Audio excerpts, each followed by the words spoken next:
Welcome to German History with a German accent. My name is Wolf, W-O-L-F, just like the animal, and in today's video I'm speaking about Sepp Dietrich. As always, if you enjoyed this video, please hit the like and subscribe button.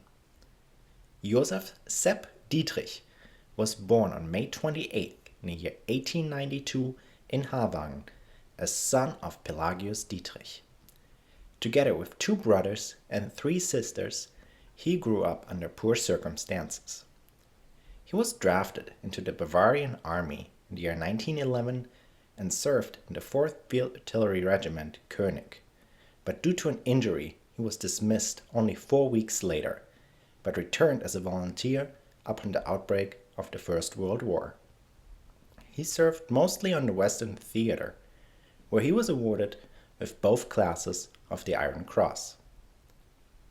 After the First World War had ended, Sepp Dietrich participated in the fight against the Bavarian Soviet Republic in the year 1920.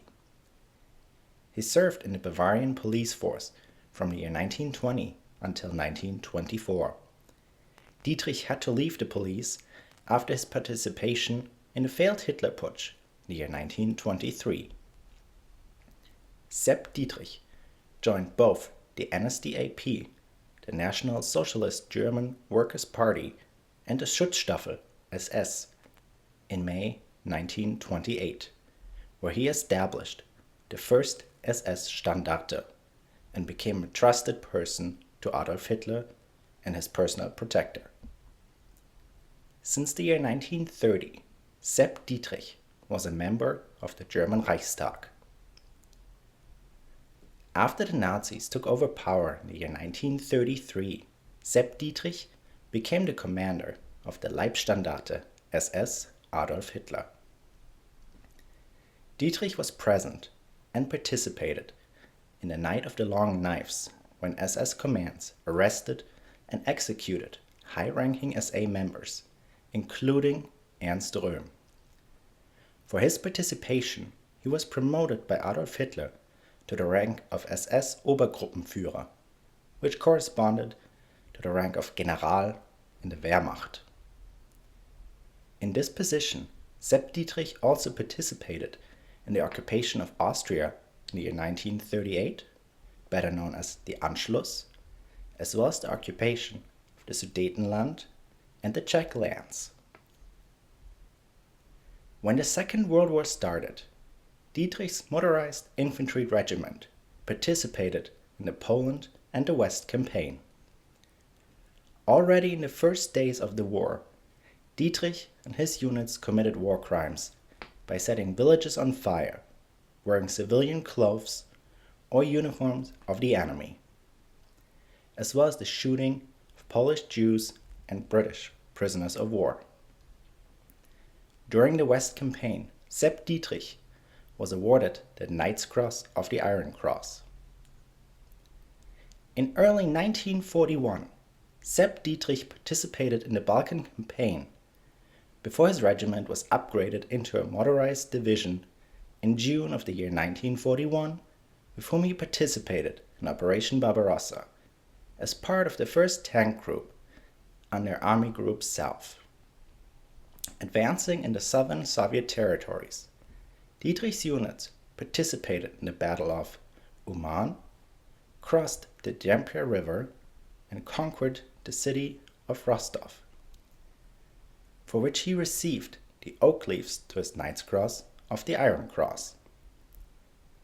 His military successes were greatly celebrated by the National Socialist propaganda, where Dietrich was portrayed as a National Socialist idol and hero. In the year 1943, Sepp Dietrich's units, now the 1st SS Tank Division Leibstandarte SS Adolf Hitler, participated in the reconquest of the city of Kharkov. In June 1944, Dietrich, commanding the 1st SS Tank Corps, fought in the Battle of Normandy, where he received the Diamonds to his Knight's Cross of the Iron Cross. In September of the same year, he took over command of the 6th Tank Division, since Adolf Hitler distrusted Wehrmacht generals after the July 20th plot.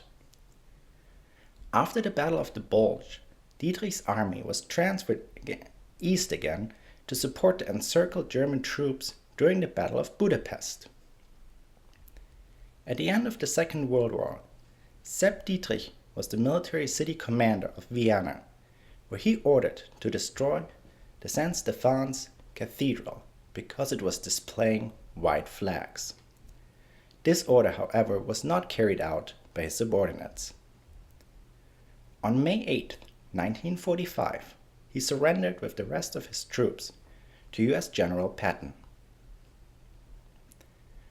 After the Second World War had ended, Sepp Dietrich was sentenced to death in the Soviet Union, but was never extradited.